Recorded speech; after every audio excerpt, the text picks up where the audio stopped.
everybody. Hi, this is Peter with Life with Peter. Thanks for joining me. Today I'm going to show you 3 ways to start your chainsaw safely. And I'll stick around to the end because I'm going to show you 2 ways that you should never start your chainsaw, and yet I see a lot of people doing that. Dangerous. So let's get started with the first way. So the first way that I'm going to show you is my least favorite. It's where you put the toe of your boot inside the handle, saw's on the ground, your left hand is on the bar. So I'm going to show you that. That's my least favorite way. The second way I'm going to show you is starting it over a log. And I'm going to show you how to do that safely because there's a certain method to that. And then the third way is my favorite, where the handle is underneath your leg, your left hand is on the bar, and you've got a nice stable platform upright. So here's the first way.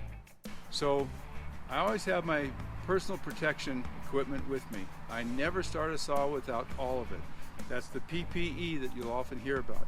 I've got good leather gloves, I've got my hearing protection, I've got my eye protection, I have my shafts. I'll never start a saw without all these in place. It takes only a minute to get all that together and have it on me, as opposed to one time that I put myself at risk, because a chainsaw is totally unforgiving. And I watch a lot of guys on YouTube, and I've trained a lot of people. That's the way they've always wanted a chainsaw, was without the PPE, and it's just not, in my book, a wise thing to do. And if I'm training somebody, if I'm in a class and instructing or evaluating somebody to get a certificate through the United States Forest Service, because I'm a certified instructor and evaluator, I'll never let that person run that saw. Not around me. Don't want to be a part of it. So they either comply with the PPE regulations, or they can find somebody else to instruct and evaluate. Okay? So this first way is my least favorite because I have to bend over, and then as I stand up, I have to bring the weight of the saw with me.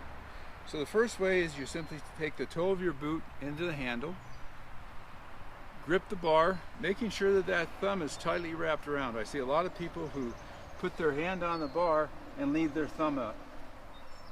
When you get kickback, it's a really weak position to be in. You want that thumb wrapped right around, so if you get kickback, you're going to be able to control that saw.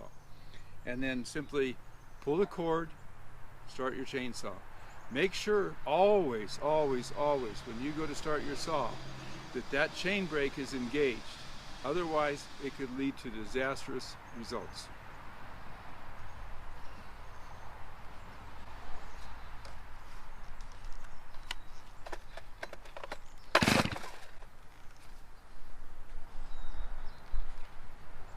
Now, assuming that your saw starts, you would simply lift it up, grab your handle, squeeze the trigger to knock that fast idle down, and then your saw is just idling.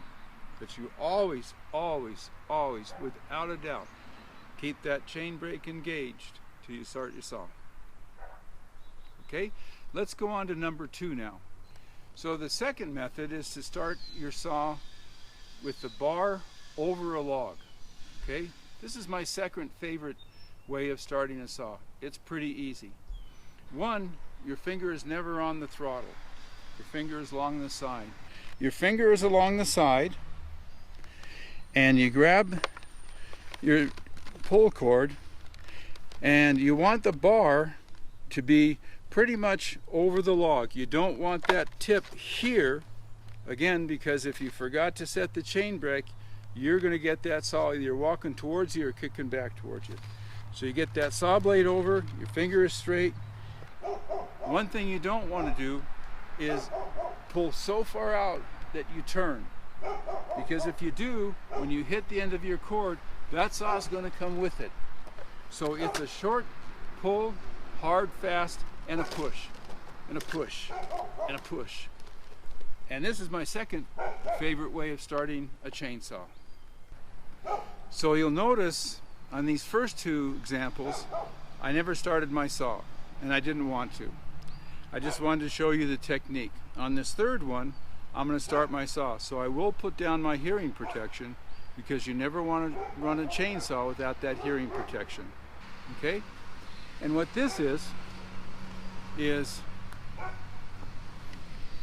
the handle of your saw goes under your leg.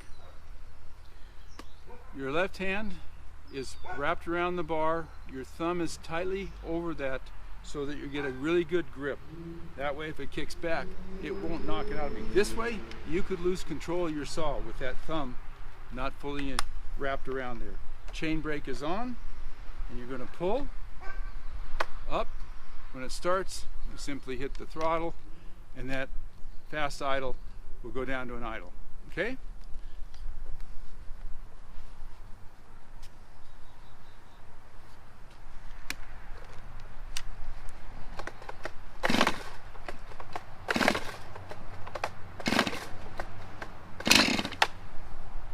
That's the burp that Skills chainsaws are so famous for. When you hear that, you go off the choke into the run position.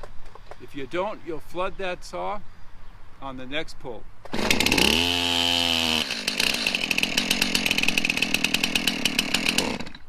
Okay. Okay, so those three methods of starting your chainsaw are the only ones that the U.S. Forest Service allows. Anything else is out of their policy, and you'll never get certified as a sawyer with the U.S. Forest Service. They've spent a lot of time detailing how they want their saws to be run, how they want trees to be felled, how they want trees to be bucked up, all that kind of stuff. So I'm a certified trainer and an evaluator with the U.S. Forest Service. I don't work for them. I do it through two different organizations. One is the horse organization that my wife and I are part of, called the Backcountry Horsemen of America, and I'm only one of three in Utah that is certified to instruct and evaluate and recommend certification to the U.S. Forest Service. That allows us to go into the backcountry with chainsaws, not into the wilderness, and fall trees and buck up timber that's across the trail. So we do a lot of trail clearing. Now anybody can go do that, but when we do that as a co-operator, a volunteer organization with the U.S. Forest Service, and you're certified and doing everything according to their policies and instruction, then we're actually covered under their insurance. So those are the three ways. Now I'm going to show you two ways. Never ever start your chainsaw. That's my opinion. You can go ahead and do that. I'm not trying to tell you what to do, not to do, but I would never do it, and you'll see why on the first one. The second one is an offshoot of that. So what happens is people do what's called a drop start. They'll take their saw in their left hand, they'll grab the cord, and they'll drop start it like this, right? You've seen that over and over again, right? And what that does is, I'm going to have to put this down. Well, I'm not going to start it. Is they go down, and then look where that chain ends up, right on their leg. And the bar is sloped, if you can see. So you can see the bar is actually at the bottom sloped into my leg. Now if that saw was running and you forgot to put that chain brake on, goodbye your lower leg. And now the shaft should stop that. But you can see that that shaft could actually come around. So that's one method. If you were to do that on one of my courses, you'd automatically flunk. We wouldn't give you a certification. You'd have to go away, practice not doing that, practice either one or all three of those ways of starting your saw that we endorse. Otherwise, that's just way too dangerous. I see that all the time. When I worked in the logging industry up in British Columbia years ago, I used to watch these guys, fallers, go along bucking up their wood, and they were drop starting their saw all the time like that. Not something I would do. The second thing I see that people do that is absolutely dangerous is they'll drop start it in front of them like this. So they'll drop start it like this, holding it with one hand. Well, look where that saw ends up. And if you forgot to set that chain brake, good luck trying to keep you from hitting your leg. It'll happen so fast you won't even know it.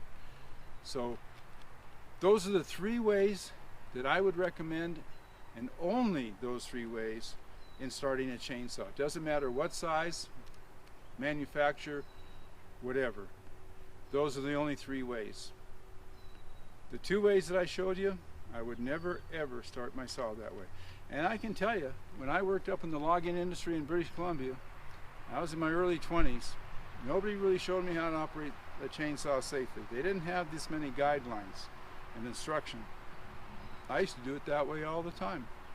And all the time, people running chainsaws would get hurt, whether they were a faller, a bucker, whether they're working in the landing, or out, as a chokerman or whatever. If you're running a chainsaw, good chance you're going to hurt yourself. And we didn't have the PPE that we have now.